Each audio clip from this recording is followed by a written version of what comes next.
Hello, how are you? Today I've prepared a list for you with 5 foods that are terrible for your bone health. If you have osteoporosis, osteopenia, or even if you don't, but want to keep your bones strong and want them to stay strong even in old age, you're going to love this video to find out which foods you should avoid as much as possible, since they can harm your bone health. Stay until the end because you won't want to miss them. If you love tips on nutrition, health, and fitness, you're going to love this channel. So go ahead and subscribe and remember to turn on the notification bell to get updates. I post new videos every day and you're going to love them. Let's start by talking more about these 5 foods that are very harmful to our bone health. Many people forget that bones are a living tissue in our body. We have cells inside the bone. It's not just pure bone. Some people look at it and think it's inert, just a bone. But we have cells inside, we have blood, we have marrow. They need proper nutrition, including to calcify and mineralize the bone more, which plays a super important role in keeping us standing. Otherwise, we'd just be a pile of flesh on the floor.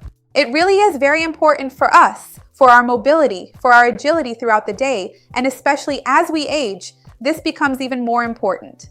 Especially for women, because we know there is a greater tendency for postmenopausal women to have problems associated with osteoporosis or osteopenia due to the sex hormones themselves, whose concentration has decreased.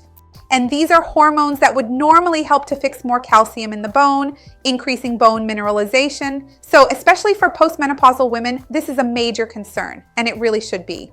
That's why it's so important for us to think about the best and worst foods. It's also important to think about these foods I'm going to mention here to avoid their consumption by children, because children are in a stage of development, a phase of skeletal extension, bone growth, and skeletal mineralization of all the bones in the body, and it's important to have proper nutrition during this growth period to ensure that the bones will be healthy throughout life. So, if you can avoid offering these foods to children, it will also be very beneficial for their health.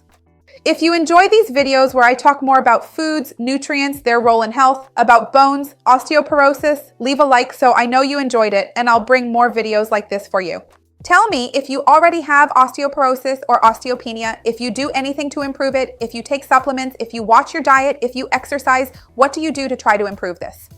Write to me down here. I would love to see your comment. The first food you need to be careful with in your diet, not that you necessarily have to eliminate it, but be mindful of the amount, is sodium. This is primarily because an excess of sodium will actually cause you to excrete more calcium through your kidneys in an effort to properly balance its levels within the body. And we know that calcium is very important for maintaining bone density. In fact, some people who have already been diagnosed with osteoporosis or osteopenia take calcium supplements prescribed by their doctor, but they take the supplement while having a very unbalanced diet.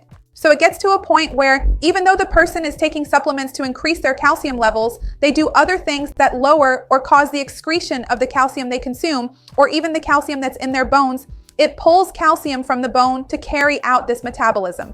So it ends up being a zero-sum game, or even worse, it's as if taking calcium doesn't help at all. So it's very important to take supplements and medication, absolutely, especially if they were prescribed by your doctor or nutritionist who is following your case. But remember, if you're taking supplements and consuming a lot of sodium, you're actually working against yourself. So try not to overdo it with sodium and be a bit more mindful of the amounts you consume daily in your meals, always keeping it to a minimum. Avoid bringing the salt shaker to the table. Make lighter seasonings, use more fresh herbs, aromatic herbs, because that way you'll need to add less salt to your food, and as a result, you'll gain a lot of benefits regarding calcium as well. I also want to leave a warning here for you to pay attention to how many times a week you consume processed foods, because usually most of the sodium in your diet comes from there.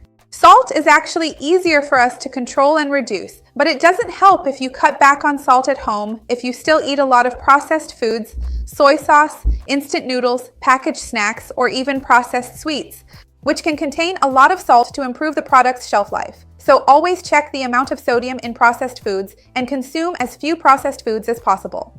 Excessive sugar consumption is also highly discouraged because it not only causes you to excrete too much calcium and magnesium, but it can also interfere with the balance of other minerals in the body. On top of that, it further worsens your absorption of vitamin D when you eat foods rich in vitamin D, and it can alter the metabolism of the bone itself and the formation of osteoblasts, which are the cells that make up bones.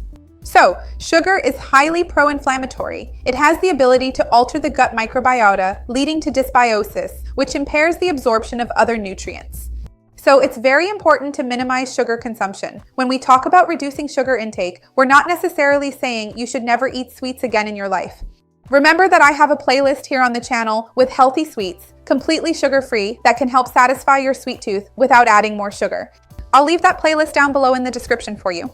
One more warning here. Remember that white refined wheat flour acts just like sugar in our bodies, especially if you consume it in foods with a high glycemic index, like white bread or white pasta. Products made with white wheat flour usually behave like sugar in our blood and can have the same effects. Another item on this list, and in this case, I really think you should eliminate it from your diet and your routine, is soda. Because in addition to the excess sugar it already contains, soda is also very high in phosphorus, which will cause you to excrete more calcium as well. So you can see that this balance of minerals is very delicate, and if you consume too much sodium or too much phosphorus, it can promote the excretion of calcium, which is so valuable, so important, and also magnesium through the kidneys to counterbalance this. So cut soda out of your life, including diet soda. I have a video here also talking about what happens when you drink diet soda every day, and a video on how to stop drinking soda because I know that for some people it's almost like an addiction. I'll leave these down below in the description, along with some recipes for flavored drinks to help reduce bloating, which can help you and have 0 calories.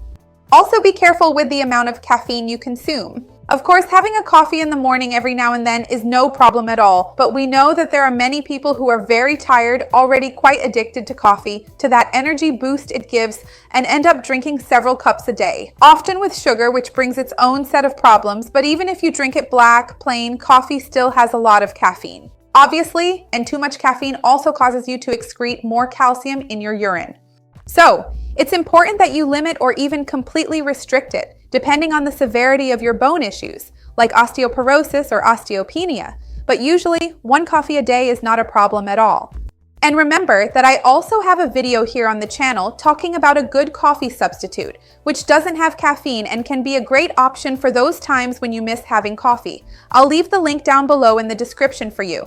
And finally, this isn't even a food, but we do consume it, so it has to be on the list. Another thing you should avoid as much as possible is alcohol. Alcoholic beverages are linked to a higher incidence of bone fractures, lower bone density, poorer bone quality overall, and a greater risk of fractures and actual bone breaks. So it's very important that if you already have bone conditions, such as osteoporosis or osteopenia, you avoid drinking alcohol. If you don't have any problems and you're watching this video just as a way to prevent issues in the future, you don't necessarily need to cut alcohol out of your life completely. But drinking responsibly once a week, having 1 to 2 servings of alcoholic beverages, can be acceptable depending on your routine and what you're used to.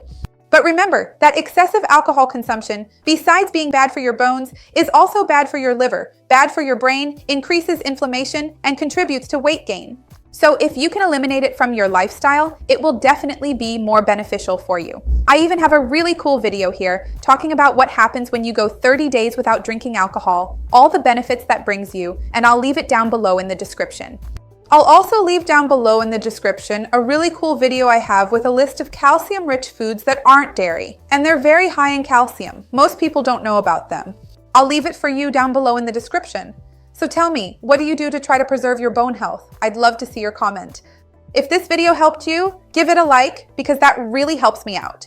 And share it with anyone who would enjoy it or needs it. Let's expand this chain of good together. That's what I want for the channel. See you next time. Bye.